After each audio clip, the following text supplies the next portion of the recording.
nossos ouvintes aí da Pajuçara, e agora também estamos abertos aí para todo o Brasil através do Facebook. Estamos aqui nos estúdios hoje da Pajuçara. Estamos com uma convidada aqui especial, a doutora Mirela, a dermatologista, que vai falar um pouquinho hoje conosco a respeito das unhas. Uma coisa simples, né, Mirela? Que a gente acha que uma unha que é bobagem. é só arrancar. Muita gente chega, eu cirurgião, muita gente chega no meu consultório, doutor, já arranca essa unha aí. É a solução, né? Às vezes não aguenta nem deitar na maca, já começa a sentir dor antes de deitar na maca. Mas é isso aí, vamos falar um pouquinho sobre essas unhas. A unha pode identificar algum estado de saúde ou alguma patologia? Fala pra muito gente. interessante isso. Esse assunto, além de ser muito importante, apesar de parecer ser bobo, né? Porque a gente tende a menosprezar um pouquinho, não valoriza tanto as unhas. Como eu falei pra vocês, contar com as dos pés, então, ninguém quase nunca olha. E assim, na verdade, é um assunto assim, extremamente importante e, diria mais, interessante. Porque eu me lembro da época em que eu não fazia medicina, e como a maioria das pessoas também, não me importava tanto com as alterações que apareciam nas minhas unhas, ou até de algum familiar próximo e tal. Quando eu iniciei a faculdade de medicina, e que eu pude ver que alguns sinais são bastante sugestivos de algumas doenças que ocorrem no nosso organismo, eu fiquei admirada, maravilhada, porque com tão pouco você pode acabar fazendo muito pelo paciente. E me lembro de uma vez também, atendendo já na faculdade de medicina no laboratório, um paciente chegou para mim, não me lembro a queixa agora, e eu fui examinar e olhei para as mãos dele. E aí eu disse assim, o senhor fuma bastante, né? E há muito tempo. Aí ele olhou assim pra mim assustado, como se fosse pronto, além de médico é vidente. Tem muito disso aí, Aí ele falou, mas a senhora sabe disso olhando as minhas mãos? E eu disse sim, porque eu tô vendo o formato dos seus dedos, né? Que a gente chama de baqueteamento digital, que é aquele dedo em forma de tambor. Tô vendo que as suas linhas são foscas, são curvas, que a gente chama de unha e vidro de relógio. Então isso é fortemente sugestivo que o senhor tem alguma doença pulmonar. E pode ser tabagista de longa data. Então, assim, essas pequenas coisinhas, já solicitei um raio-x de tórax, já dei um encaminhamento. E aí também, realmente veio confirmado depois. Exatamente, que ele tinha um enfisema pulmonar. É o que a gente chama, né? Na universidade a gente fala muito para os alunos, né? E a gente vê que a tecnologia tem crescido muito, não é? E a população muitas vezes já chega, né, pedindo o exame, B ou C. Quando na verdade, né, o papel do médico, você trouxe uma coisa brilhante agora, que é a questão do exame clínico. O exame físico, né? A gente não pode perder isso, a medicina não pode perder isso. O olho clínico, o olho do médico nunca vai ser substituído por uma máquina, não é? E aí existem muitas dúvidas em relação à saúde das unhas, que é extremamente importante também. Por exemplo, Jean, uma das queixas mais frequentes no consultório é a fragilidade ungueal. A unha é frágil, né? Geralmente os pacientes dizem, doutora, minha unha quebra demais, minha unha esfarela. Né? Então, assim, existem as causas mais comuns, né? Que são as donas e os donos de casa que manipulam muitos produtos químicos, aquilo acaba fragilizando mesmo a unha, né? O detergente e tudo mais. Aquelas pessoas, por exemplo, nós dermatologistas que lavamos as mãos inúmeras vezes durante o dia, cada paciente a gente tem que lavar a mão. Então isso a unha também fragiliza. O profissional de saúde que usa muita luva, né, de procedimento também fragiliza. O uso constante do esmalte, ou seja, aquelas pessoas que não dão um intervalozinho para a unha respirar, então também fragiliza. Mas também tem as outras doenças que podem cursar com a fragilidade ungueal. A unha frágil. Unha respirar. Unha respirar. Tem gente que não deixa a unha respirar. No sentido de que aquele esmalte ali, ele vai ressecando a unha. Então a gente tem que tirar o esmalte e deixar uns 2 diazinhos a unha respirar, hidratar, cuidar dela, lembrar dela. Seria dar um tempo, né? Dá um tempo. Como tudo na medicina a gente tem que usar com moderação. E na vida também, o esmalte não foge à regra. Tá vendo aí? Isso é meio, você não pinta as unhas, não, né? Não, por incrível que pareça, eu nunca usei esmalte, nunca pintei as unhas.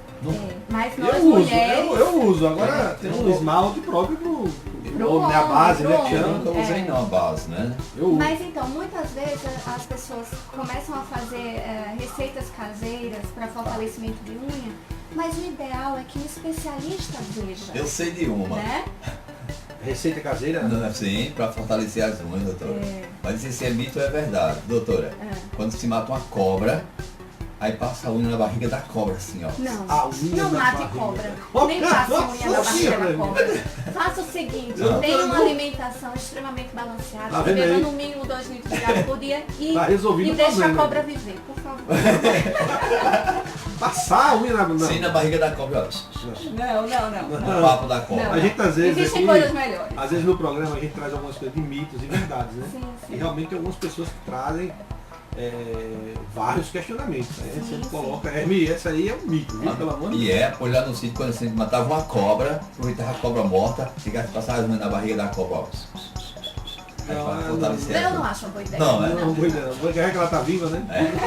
A boa ideia é que ela não apareça, né? E aí, assim, as pessoas acabam tratando em casa, mas o ideal é ter um diagnóstico, porque a unha frágil, ela também faz parte de sinais e sintomas que podem envolver doenças na tireoide, pode envolver anemia ferropriva, deficiência de Seria o que a gente ferro. chama de hipotireoidismo. Isso, o hipotireoidismo. Anemia. Isso, anemia, outras deficiências de vitaminas, minerais, enfim, existe uma infinidade de coisas que a unha frágil pode ser uma dica pra gente, pode ser um indício. Obviamente que a pessoa que tem unha frágil eu não vou dizer que tem um problema na tireoide. A gente sabe que o diagnóstico ele é um Chama, quebra-cabeça. é algo que a gente né? vai A gente vai montando atrás, né? e as alterações nas unhas é uma peça importante desse quebra-cabeça pra gente, certo? Então, junta ela com outros dados que a gente vai colhendo ali na anamnese e forma o nosso diagnóstico. Então, a principal mensagem que eu queria deixar aqui hoje é não menosprezem as alterações nas unhas, por mais simples que elas pareçam.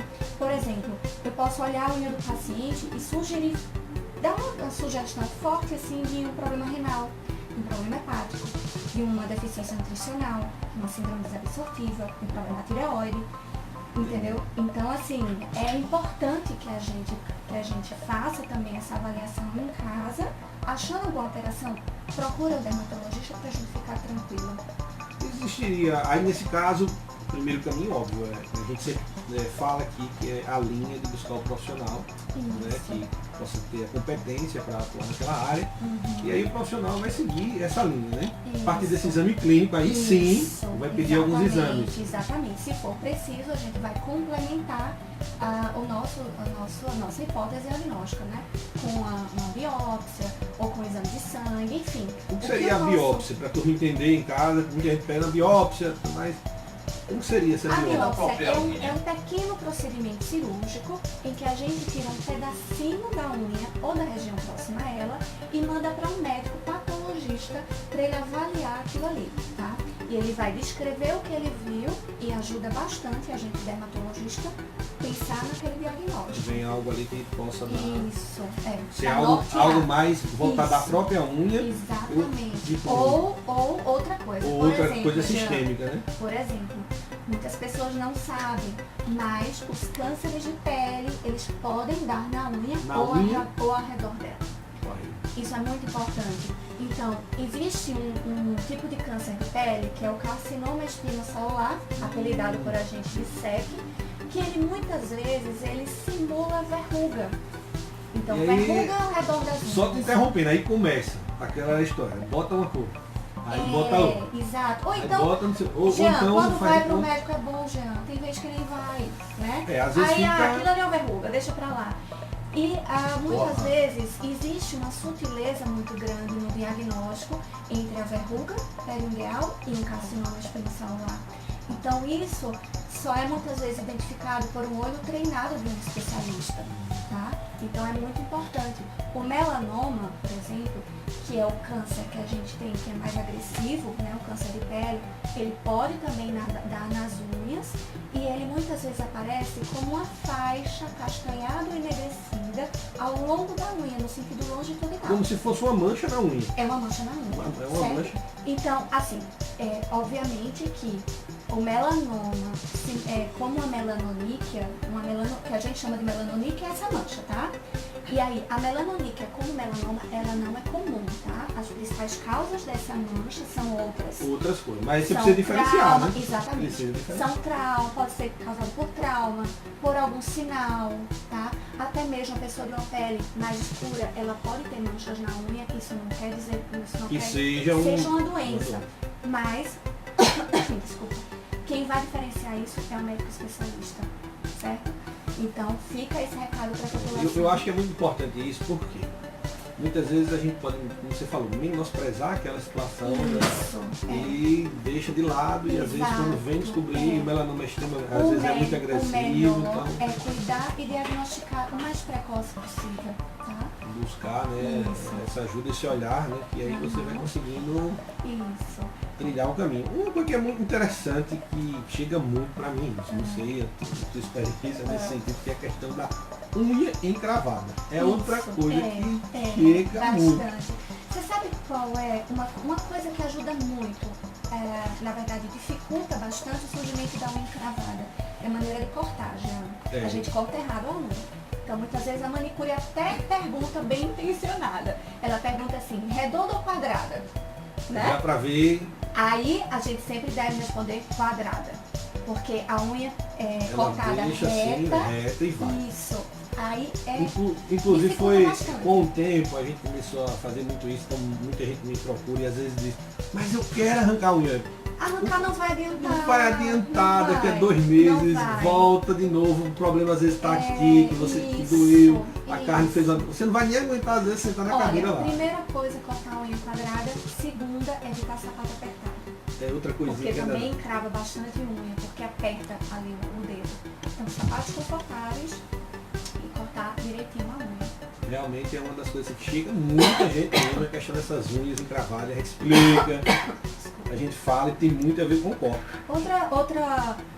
Outro diagnóstico bastante frequente no consultório, né, que faz parte dos top 5, top 5, são os fungos nas unhas. Os fungos, é outra coisa. Os fungos nas unhas, né, principalmente nas unhas dos pés. Eles não dão tanto nas mãos. Nas mãos geralmente ocorre por contaminação de objetos, né. Mas nos pés a gente tem duas coisas que fungo ama, que é a umidade, o suor, então sapato fechado anda o dia todo, sua muito, e aí tem a umidade, e sapato fechado, trauma. Fungo adora. Então geralmente, por isso que você tem muito mais frequente nas unhas dos pés do que das mãos. Em relação aos cuidados que se deve ter, principalmente com o material de fazer a unha, tá? Cada um deve possuir o seu. Ou se for fazer alguma seria para a transmissão do fungo de uma pessoa para outra, exatamente, através do material. Exatamente. Então, se for procurar um estabelecimento para fazer, sempre observar se aquele estabelecimento ele tem os instrumentos descartáveis e o alicate, a tesourinha, que são geralmente de aço inoxidável, que sejam esterilizados em autoclaves, tá? Então, melhor é serem autoclavados, tá? Isso é preconizado pela vigilância sanitária. Porque o fungo não é tanto o nosso problema, Jean, você sabe. O fungo a gente consegue tratar, é um tratamento longo, é um tratamento que exige uma certa dedicação, leva um tempo, mas a nossa principal preocupação são com os vírus. Os vírus da hepatite B, C e HIV, certo? Então muitas vezes o paciente chega no meu consultório e diz, mas doutora, olha, eu fui fazer uma escovinha, tava lá, aproveitei a oportunidade e fiz a minha unha. E aí furou a minha unha? E aí, doutora, não sei se tinha lá essas coisas todas. É importante saber. E se é uma coisa que está ocorrendo com uma certa frequência, prepara o teu material, deixa na bolsa ou deixa no carro, que já leva, né? Já está na mão, entendeu? E outra coisa, as pessoas se preocupam muito com alicate. Não, doutora, eu tenho o meu alicate. Mas não é só alicate, é tudo. São as lixas, são aqueles pauzinhos. E a lixa pode pegar na carne, com sangue, com tudo. Não, e na verdade pro fungo também, fica ali como ela... depositado, né? Exatamente, na lixa. Então, a lixa, o palitinho da unha, né? A vasilha, tudo tem que ser seu ou descartável. Miranda, dá só uma partezinha para falar aqui para a turma. Israel, que está aqui conosco, usa sapato de borracha diariamente no trabalho. E a cada limpeza dos pés percebo que elas estão ficando brancas. Será que é um fungo, doutora? Aí eu vou mandar um abraço antes de responder aqui para a Sim, turma. sim. Girlane Ferreira, Daniel Rodrigues, a doutora Isabela Caniago, Eliane, Orleans Marinho lá em São Paulo, um abraço para você, meu amigo. Rodolfo, Gêmeos Vitório lá em Pernambuco, Merquícia Santos, Priscila Calil, José Rodrigues Júnior, Neide Galdino, Zé Molanda, Josvaldo Barros, um abraço aí para Josvaldo, Edneia Cerqueira, Jean Vital, muitas pessoas, professor, nosso querido Emanuel Fortes também, do Conselho Federal de Medicina nos acompanhando. Um abraço para todos, obrigada pela pergunta. Na verdade, o sapato de borracha, Jean, como eu falei, ele facilita muito a umidade, né? Então, geralmente, o suor, junto com o trauma, ele vai macerando, e o fungo ama. Ama então, essa receita aí. Essa receita é maravilhosa para ele. Então, justamente para proliferação e tal. Então, o que é que eu, assim, para dizer se é fungo, dá para saber. Precisaria ver, Precisaria né? ver, mas que pode ser, pode. Por conta justamente da umidade Isso. junto com o abafamento, Isso. né? O ideal seria, já que ele tem que usar esse tipo de calçado, que ele, será que não pode usar com a meia de algodão por dentro? Poderia ser uma dica boa. Sempre enxugar bem entre os pés depois do banho. A maioria das pessoas não fazem isso, né? E pronto. Mas o ideal é enxugar bem os pés, entre os dedos, com calma. E aí o uso sim, da meia é muito calça importante meia. mesmo. Porque ela absorve o suor. Tem uma figurinha ali que tá me ajudando ali, quem tá rindo ali. Eu falo sempre, Tá cientificando, né? tem que usar meia. Mas assim, ajuda bastante. Principalmente quem faz esporte, né? Porque Sim, é muito comum e chega até entre também os dedos, né? Porque às vezes a umidade faz aquilo que Outra chama... coisa que até eu esqueci de falar em relação ao material das unhas, alicate e tudo.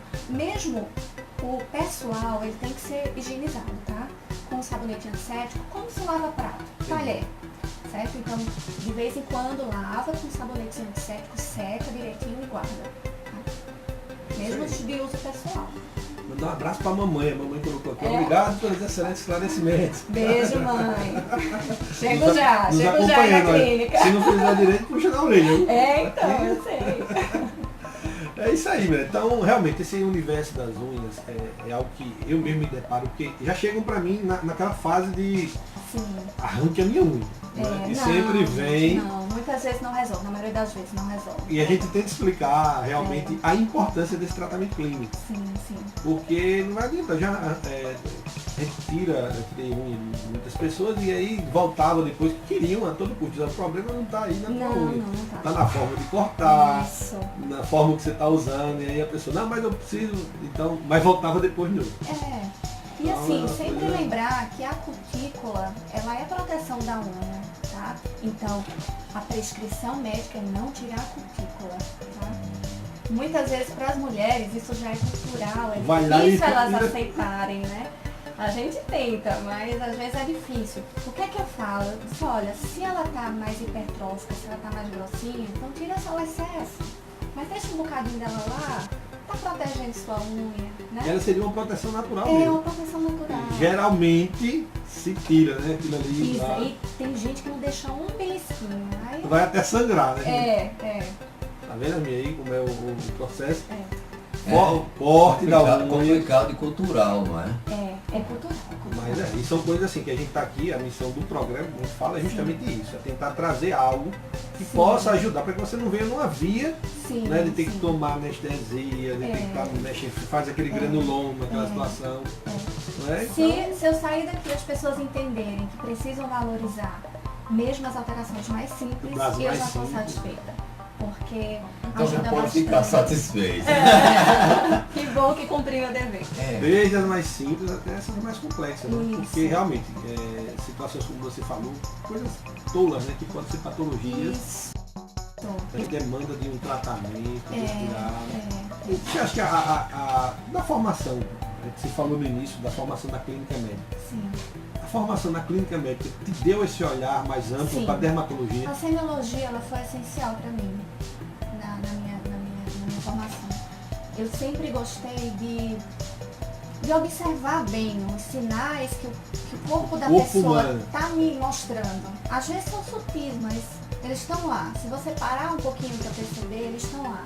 E ali lhe leva, lhe direciona para um diagnóstico, sabe? E aí você já facilita muito a vida do paciente, né? Você já direciona os exames, já direciona um tratamento o mais precoce possível. No início, né, a gente fala, não, o cirurgião é muito operacional. Sim. Depois, até para dar as aulas assim, na universidade, e a gente vem ampliando esse leque cada vez mais. Então, o exame é uma coisa fantástica. Então, até no trauma, quando a gente olha Sim. o paciente, o corpo manda um sinal, é uma coisa incrível. Exatamente. Desde a irritação peritoneal, ou seja, quando tem uma hemorragia interna, muitas pessoas perguntam, ele manda aquele sinal, você está atento, a frequência muda, às vezes a cor muda, então é uma coisa... E com as minhas não é diferente, quando é hematologia vem. Eu achei muito importante esse tema, porque muitas vezes tem paciente que chega no consultório com uma manchinha de nada no rosto. Uma coisa tão imperceptível, mas está no rosto, e a pessoa vê. Mas nas unhas, e nesse mesmo caso, mas vamos examinar tudo. E aí quando a pessoa tirou o sapato cheio de fungo nas unhas. Mas é isso, a gente não tende a prestar muita atenção nas unhas e se contar com as dos pés, então a gente quase nunca olha. E aí fala também, às vezes a gente também chama atenção até a questão dos pacientes que são diabéticos, né? Diabéticos aí é que tem que ter o triplo de cuidado. Com o corte, com a limpeza, com secar direitinho. A gente sabe que o diabético ele tem mais propensão a infecções fúngicas, bacterianas. Então, esses pacientes têm que ter muito cuidado com isso. E não ficar futucando a unha, sabe? Tem gente que tem aquela... E a lesão já dificulta a cicatrização. Exato. Aí diz, não, eu vou resolver aqui em casa mesmo. Aí bota o alicatinho no fogo, né? E vai mexer. Não deve fazer isso de forma nenhuma. Alicate em fogo não esteriliza, não tira bactéria, não tira vírus. E pode ali... Outra coisa que é muito interessante, tá vendo, Bia? Aí vamos lá, esses mitos e verdades. Esse negócio de botar no fogo não é... Não. Aí, mas vou passar um alquinho aqui, vai resolver. Não resolve. Tem que ser autoclave. Tem que ser autoclavado. Isso. E aí, o perigo de se mexer nisso em casa é justamente a infecção bacteriana que se pode causar, né? E aí, no paciente diabético, a gente já sabe como os isso é riscos, perigoso, né? As dificuldades que tem em relação a isso.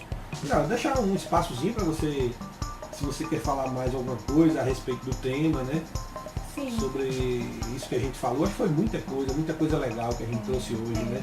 E os cuidados, na verdade, a gente está na medicina que a gente tem que valorizar a prevenção, Jean. Então, tudo que a gente puder prevenir para evitar a doença é melhor. Tá? Então, a higienização das unhas, lembrar do modo correto de se cortar, lembrar de ter cuidado com os instrumentos, lembrar de secar bem as unhas, os dedos, porque o que é que acontece, Jean? Muitas vezes o pé ele tem muito mais, como eu já falei, mais atina, né? Mais o fungo. Quando você deixa ele úmido, quando você traumatiza, o fungo se instala. E geralmente ele se instala como aquela popular frieira, né? Então tem a popular frieira, que a gente chama de tinea pedis, e daí ocorre a contaminação do leito ungueal, da unha, né?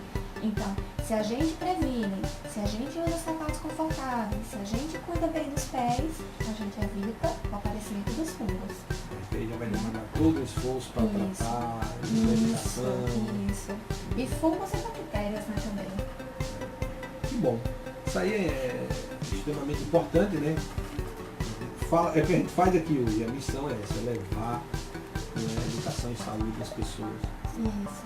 Numa linguagem, também não adianta a gente levar numa linguagem que as pessoas não compreendem. Não entendam. E a gente tenta levar o máximo possível para que seja acessível para quem está em casa nos escute e já possa fazer uma mudança.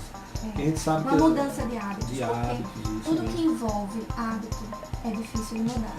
Então é uma construção. A partir desse momento que a gente está aqui esclarecendo a população sobre essas coisas, aos pouquinhos você vai implementando no seu dia a dia. Eita, lembrei, a doutora disse que não era para eu fazer isso, fazer essa. assado, cortar desse jeito, cortar daquele outro. Isso já impacta positivamente na vida das pessoas, já faz uma grande diferença. Então é para isso que a gente... Eu fico feliz, então, até uma pessoa que esteve aqui, né, que falou semana passada, a Mirella Feira, sabe, minha filha disse, olha, eu vi lá, o doutor falou aquilo, então você vê as crianças, né? Até as crianças escutam e acabam compreendendo a mensagem e falam. Isso aqui é gratificante, né? Eu acho que isso aqui são espaços assim que são extremamente gratificantes dentro da nossa profissão. Isso. Eu que digo que trabalho numa linha que é uma linha extremamente agressiva, que é a linha, por exemplo, a via final, é o trauma, é muitas vezes a cirurgia que a gente faz, a cirurgia oncológica, e você poder atuar aqui no início, né? Impedir que você chegue muitas vezes aquilo ali, ou que vá até ali com qualidade bem melhor de vida, eu acho que isso é uma coisa extremamente importante. Então vamos lá, vamos para os nossos comerciais, mandar um abraço aí, vamos se despedir da turma aí também do Facebook e depois nós voltamos aqui com o nosso abraço final para o nosso público. Fique com Deus aí, pessoal.